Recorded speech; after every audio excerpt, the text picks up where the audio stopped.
Vamos comentar em vídeo, no YouTube, mais uma passagem bíblica para vocês.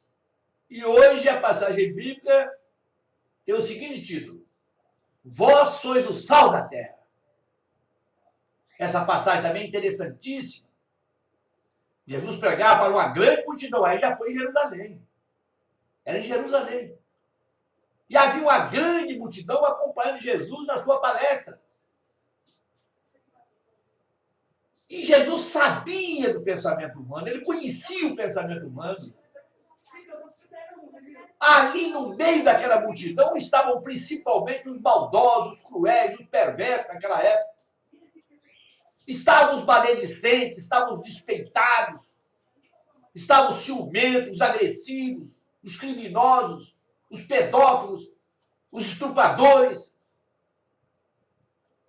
Todo tipo de companheiro e companheira eivados de erros, de ilícitos e de práticas errôneas. E Jesus, então, lança uma frase interessantíssima, que é o motivo do nosso vídeo. Ele diz em determinado momento para aquela pequena multidão, aquela multidão: vós sois o sal da terra, disse Jesus. Vós sois o sal da terra. Mas se esse sal for insípido, insípido é sem gosto, ele não poderá salgar. Eu acredito que praticamente ninguém entendeu nada daquela época. E ainda nos dias de hoje é difícil o entendimento. Vós sois o sal da terra. Mas se esse sal for insípido, for sem gosto, ele não poderá salgar. É interessante observar que Jesus compara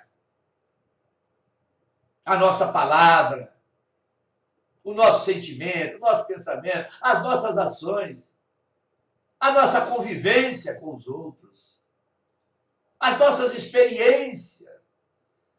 Ele compara ao sal de cozinha. Sal de cozinha é esse condimento barato, o condimento mais barato da cozinha é o sal. Agora é que custa 80 centavos, 1,20, 1,40. No entanto, apesar de ser a substância mais simples e mais barata da cozinha, é o de maior importância. Colocamos o sal em tudo. No arroz, no feijão, na salada, na carne, na sopa. O sal é preponderante como elemento aglutinador. O sal modifica as outras substâncias. Eu coloco até no café com leite para tirar um pouco daquele doce. O sal melhora as outras substâncias. Dá vida às outras substâncias. E é isso que Jesus quer de nós.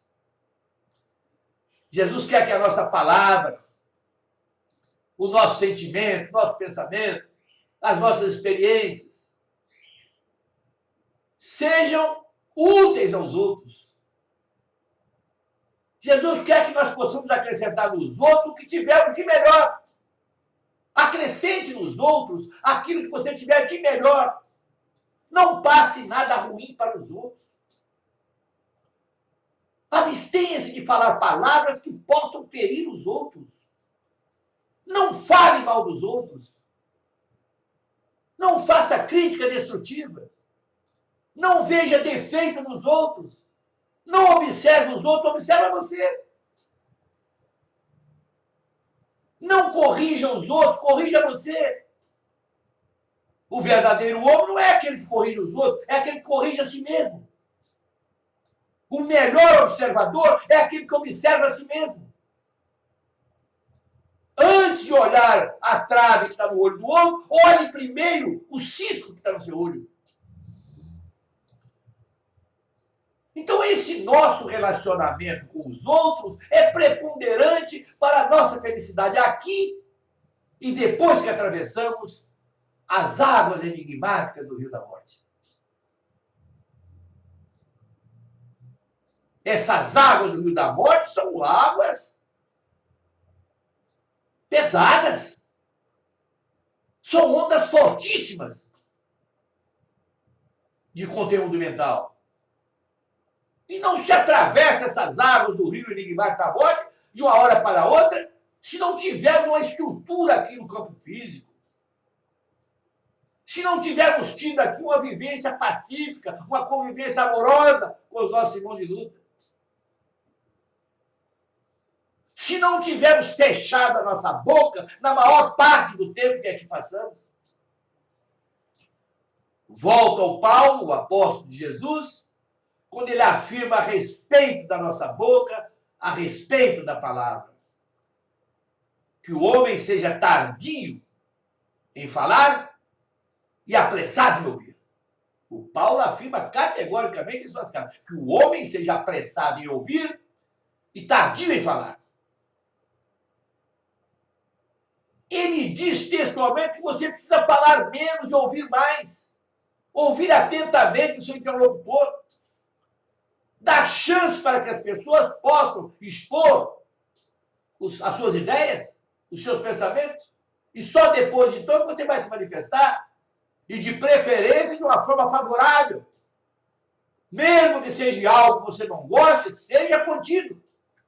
Não extravase a sua intemperança mental para cima dos outros. Seja contencioso, seja reservado na sua vida e na sua palavra e nos seus empreendimentos. Para que você não possa magoar as pessoas. É muito comum pessoas já adaptadas a uma certa religiosidade, já ouvi muito isso. As pessoas dizem, eu não mato, eu não roubo, eu não sou criminoso, não maltrato ninguém. Até aí tudo bem, coisas grandes. Mas e as coisas pequenas? Você já venceu o mau humor? Já venceu o azedume? Já venceu a crítica destrutiva? Já venceu o despeito? Já venceu o ciúme? Já venceu a ambição? Já venceu a sensualidade excessiva? Claro que não. Então ainda estamos atrelados a uma série de práticas inferiores, de vícios, desejos e paixões, que nos mantém na retaguarda da vida, aonde encontramos sempre dores e ranger de dentes. A felicidade do outro lado da vida depende exclusivamente da mudança de hábitos, mudança de pendores, mudança de tendências, diuturnamente. Temos que nos corrigir diuturnamente. Temos que mudar comportamento. Nada muda se você não mudar. E aí vem um detalhe interessante, mas muito triste. Queremos mudar os outros. Gostamos de mudar os outros. Mas não queremos mudar a nós mesmos. Achamos que estamos ótimos. Que não precisamos absolutamente de nada, de mudar nada. E aí continuamos a observar os outros. Continuamos a corrigir os outros. Muitas vezes, ou no mais das vezes, dentro de casa. Dentro do próprio lar. Em que filhos querem ditar normas para os pais. Pais querem usar o autoritarismo e a prepotência sobre os filhos. Irmãos querem taçar a vida de irmãos. Numa convivência mórbida, sombria, que levam todos para a extremidade inferior. Fala-se muito na receptividade do outro lado da vida. Recepção. Pessoa já desencarnada há bastante tempo, recebe aqueles que estão desencarnando agora. Mas essa recepção amorosa, sadia, fraterna, é um prêmio. Não é uma situação aleatória. Nem todos conseguem essa recepção. Essa recepção é para quem aqui cumpre com o dever. Para quem aqui cumpre com as ordenações humanas, convive pacificamente, não cria atrito com ninguém, não prejudica ninguém, passou a vida trabalhando, orando, cumprindo com os deveres, esse ou essa recebe a parentela familiar. Mas a grande maioria, isso é uma coisa triste, mas eu falo que eu não poupo ninguém, nem a mim. Eu não estou aqui para poupar as pessoas. Se a pessoa que está do outro lado está ouvindo, vai ver o vídeo e se sente enquadrada, é até bom porque ela se corrige. A grande maioria das pessoas que desencarnam, que morrem, não vão para lugar nenhum, não tem receptividade nenhuma, não saem nem mesmo daqui. Para onde vocês pensam que vai o alcoólatra depois da morte? Para lugar nenhum. Ele vai continuar no tipo. Durante muito tempo ele vai continuar aurindo ali as libações do álcool através de encarnados também alcoólatras. O viciado em jogo vai permanecer nos salões de jogos. O viciado em sexo vai permanecer nas casas de luz vermelha, nos lupanares, nas casas de lenocínio. Os viciados em drogas vão continuar nas bocas de fumo durante muito tempo. Só depois de anos, às vezes décadas e até séculos, é que se arrependem, chega o remorso e aí então são retirados. Mas é muito sofrimento. Chegam do outro lado da vida totalmente cegos esses criminosos de todas as batizes. Criminosos, assassinos, pedófilos, estupradores, sensuais, viciados em drogas, em jogo e álcool. Chegam do outro lado da vida totalmente cegos, não enxergam nada, só escuridão. E aí aguardam na maior miséria moral a oportunidade de reparar essas faltas escabrosas da retaguarda da vida.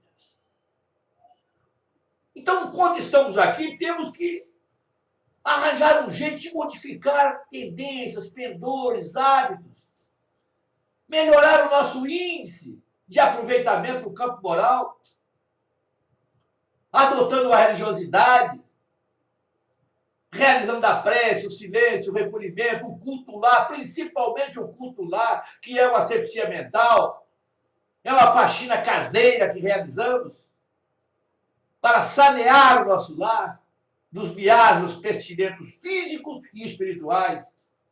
E depois de um certo tempo realizando o culto lar, atraímos entidades amorosas, fraternas, que passam a frequentar o nosso lar, passam a nos ajudar a dar tranquilidade, serenidade para os nossos filhos, para os nossos netos, mantendo um lar harmônico de alegria, de paz e de felicidade.